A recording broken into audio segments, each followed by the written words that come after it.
America மற்றும் Israel Iran மீது தொடுத்து வருகிற இந்த அநாகரிகமான ஆக்கிரமிப்பு போரை தமிழ்நாட்டின் சார்பில் வன்மையாக கண்டிக்கிற வகையில் இந்த ஆர்ப்பாட்டம் நடைபெற்றுக் கொண்டிருக்கிறது. மொத்தமாக இவங்க எல்லாம் ஃப்ளைட்டில் ஏறி ஈரானுக்கு போய் சொல்லிட்டுங்க, என்ன அங்கே போய் போராட்டம் பண்ண சொல்லுங்கள். இவங்க சீனெல்லாம் அங்கே காட்டட்டும். இவங்க போராட்டம் எல்லாம் பண்ணுறாங்களே இங்கே, எதுக்கு இங்கே பண்ணுறீங்க? ஏன் கொஞ்சம் மூளையோடு இருக்கணும். இங்கே நீ பண்ணி யாருக்கு கிடைச்சோம்? இப்போ நீங்கள் அன்றைக்கி வந்து போராட்டம் பண்ணுறாங்க எங்கள் அமெரிக்க தூதர் அலுவலகத்தில். நல்லா யோசிச்சு பாருங்க, அந்த இடத்துல போக்குவரத்து நெரிசல் ஏற்பட்டிருக்கும். யார் பாதிக்கப்படுறா? நம்ம மக்கள் தான் பாதிக்கப்படுறாங்க. டே அங்கே ஈரானில் பிரச்சனை, நீ அங்கே போய் பண்ணு. என்ன நம்ம மக்களுக்கு ஏன் தொந்தரவு கொடுக்குற? ஆஃபீஸு போகிறவங்க கஷ்டப்படுறான், ஸ்கூலுக்கு போகிறவங்க கஷ்டப்படுறான். இப்போ பிள்ளைங்க +2 எக்ஸாம் எழுத ஆரம்பிச்சிட்டாங்க, அவங்களுக்கு கஷ்டம். நான் என்ன சொல்கிறேன், நீங்கள் அங்கே போங்க, ஈரானில் போய் கரெக்டாக பண்ணுங்க. உங்களுக்கு தைரியம் இருந்தால் பார்ப்போம். அந்த மாதிரி செய்யுங்க. உங்கள் அரசியல் விளையாட்டியே இங்கே விளையாடுறீங்க. அங்கே ஈரானுக்கும் அமெரிக்காவுக்கும் சண்டை, இஸ்ரேலுக்கும் ஈரானுக்கும் சண்டை. உங்களுக்கு என்னையா வந்தது? இங்கே உங்களுக்கு என்ன வந்தது? என்ன உங்கள் ஈரான்காரன் இங்கே இருக்கிறானா? இல்லை உங்கள் சொந்தங்கள்லாம் ஈரானில் இருக்குதா? என்ன ஒரு போயிருப்பாங்க படிப்புக்காக அல்லது வியாபாரத்துக்காக போயிருக்கலாம். அவங்கள திரும்ப அழைச்சிக்கோ நாட்டுக்கு. அதை விட்டுட்டு இங்கே உட்காந்து கலட்டா பண்ணால் என்ன அர்த்தம்?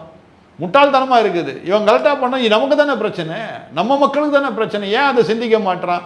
உன் அரசியல் பண்ணி என்ன பிரயோஜனம்? இப்போ ஈரான் போராட்டம் நடக்குது, உன் போராட்டத்தை இங்கே நடத்தினா இப்போ ஈரான்காரன் உன்னை வந்து என்ன அல்வா கொடுக்க போகிறான் அவனுக்கு? என்னங்க முட்டாள பசங்களாக இருக்கிறானுங்க. எங்க உங்கள் வீட்டு பிரச்சனைங்க, நான் வந்து எப்படி கருத்து சொல்லலாம்? நல்லா சிந்திச்சு பாருங்க. ஏங்க உங்கள் வீட்டு பிரச்சனைங்க, நான் எப்படி கருத்து சொல்ல முடியும்? தப்பு தானே அது. ஏங்க அது அவங்க நாட்டு பிரச்சனைங்க. அவங்க நாட்டில் உள்ளவங்களே சொல்கிறாங்க இப்போதான் எங்களுக்கு சுதந்திரமே கிடச்சிருக்குது, அந்த ஆள் செத்துதுன்றாங்க. அதுக்கு என்ன பண்ணலாம் சொல்லுங்க? சிலர் வந்து நம்பால் என்ன பண்ணுறான், போராட்டம் பண்ணுறான், ஏன்டா அந்த ஆளை சாவாடிச்சேன்னு. அந்த நாட்டுக்காரன் என்ன சொல்கிறான், அவன் செத்ததே நல்லது, எங்களுக்கு சுதந்திரம் இல்லாமல் இருந்தது, ஒரு அடிமைகளாக நாங்கள் இருந்தோம், அவன் செத்தது நல்லதுன்றான். இப்போ எதை எடுத்துக்கொள்கிறது? இதுக்காக பிரதமர் போய் விமர்சனம் கொடுத்துட்டு இருப்பாரா? புத்தி இல்லாத பசங்களாக இருக்கிறான்ல. என்னங்க இது? அது எப்படி பிரதமர் சொல்ல? பிரதமர் நம்ம நாட்டை மட்டும்தான் பேசுவார். ஈரானை பற்றி என்ன? ஆனால் பிரதமருக்கு என்ன வந்தது? ஈரானால் நமக்கு எதாவது கிடைச்சதா சொல்லுங்க. அதெல்லாம் சிந்திச்சு பார்க்கணும். ஒரு தட்டுப்பாடும் வராதுங்க, ஒரு தட்டுப்பாடும் வராது. அதாவது அது பாட்டு நடக்கிறது நடந்துகிட்டு இருக்கும். என்ன இப்போ ஈரான்காரனுக்கே இப்போ ஆயிலை கொடுக்கலன்னு வச்சுங்க, அவனுக்கு எப்படி காசு வரும்? எக்கனாமி எப்படி டெவலப் ஆகும் அவன் நாட்டில்? யோசிச்சு பாருங்கள். ஆயிலை விற்றாதான் அவனுக்கு காசு. அப்போ கட்டாயம் விற்க தானே செய்வான். ஒன்று நேரடியாக உங்களுக்கு கொடுக்காம இன்னொருத்தர் மூலமாக நீங்கள் வாங்க போகிறீங்க, அவ்வளோதானே. ஒன்றும் பிரச்சனை இல்லையே. அதாவது ஈரானில் மட்டும்தான் ஆயில் இருக்குன்னு நினச்சா நம்ம ஆளுங்களை மாதிரி முட்டாள் யாருமே கிடையாது. ஈரானில் மட்டும் இல்லை, எல்லா நாட்டிலும் இருக்குது. பக்கத்தில் ஏதாவது ஒரு நாட்டில் வாங்கிட்டு தான் இருப்பாங்க. வாணிபம் என்று நடந்து கொண்டு தான் இருக்கும்.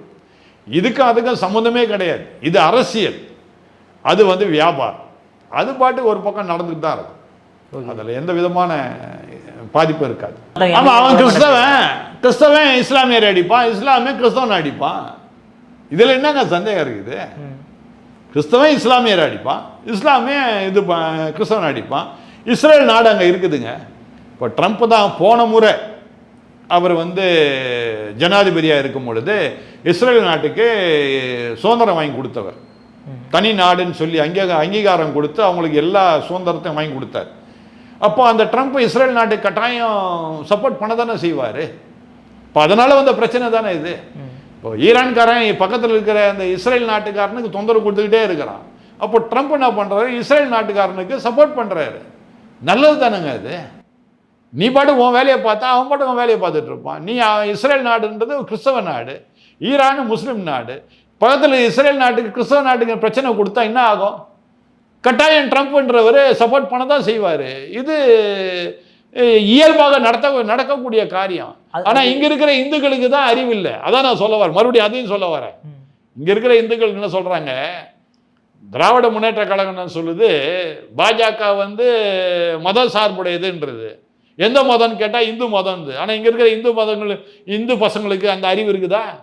இந்துக்களுக்கு சப்போர்ட் பண்ண அறிவு இருக்குதா? எவ்வளோ அழகாக இருக்கிறாங்க. ட்ரம்ப் அழகாக கிறிஸ்தவ நாடுக்கு சப்போர்ட் பண்ணுறாரு. என்ன, ஏன்னா அவர் கிறிஸ்தவராக இருக்கிறார். அதே மாதிரி இங்கே இருக்கிற இந்துக்களுக்கு ஏன் அந்த மாதிரி அறிவு வர மாட்டுது? நாங்கள் இந்துக்களுக்கு சப்போர்ட் பண்ணி இந்த முறை நாங்கள் பிஜேபிக்கு தான் நாங்கள் வாக்களித்து பிஜேபியை உட்கார வைப்போம், இப்போ அதை கொஞ்சம் அறிவோடு கூட நடந்துக்கிட்டால் நல்லா இருக்கும்னு நான் சொல்ல வரேன். அந்த ஊர் மக்களையே, அந்த நாட்டு மக்களையே, அப்போ அந்த நாட்டு மக்களே வெறித்தனமாக அவர் மேலே இருந்திருக்கிறாங்க. அப்போ அந்த நாட்டு மக்கள் இப்போ எதிர்ப்பு தெரிவிக்கலையே, வெளியில் இருக்க நீங்கள் தானே எதிர்ப்பு தெரிவிச்சிட்டு இருக்கிறீங்க. நான் கேள்வி கேட்குறேங்க, அந்த நாட்டு மக்கள் எதிர்ப்பு தெரிவிக்கல. அந்த நாட்டு மக்கள் என்ன சொல்கிறாங்கன்னா, நல்லது அவன் செத்ததுன்றாங்க. வெளியில் இருக்கிற நமக்கு தான் என்ன உள்ள நடந்து நமக்கு தெரியல, விளங்குதா? அப்போ அந்த நாட்டு மக்கள் என்ன சொல்கிறான்னு நம்ம தெரிஞ்சுக்கணும்ல. அப்போ அந்த நாட்டு மக்கள் பாராட்டுறாங்கல்ல, எப்பா இதோடு ஒழிஞ்சான் கொடுமைக்காரனாக இருந்தான், அந்த காலத்து ஹிட்லர் மாதிரி இருந்தான் இவன் என்ன, அதனால இவன் ஒழிஞ்சு நல்லதுன்னு சொல்லும்போது நம்ம எதுக்கு கவலை பண்ணணும்? அந்த நாட்டு மக்கள் சந்தோஷப்படுறாங்க. அப்போ அந்த நாட்டு மக்களோடு கூட சேர்ந்து நம்ம சந்தோஷப்படணும். அதுதான் நம்ம செய்யணும்.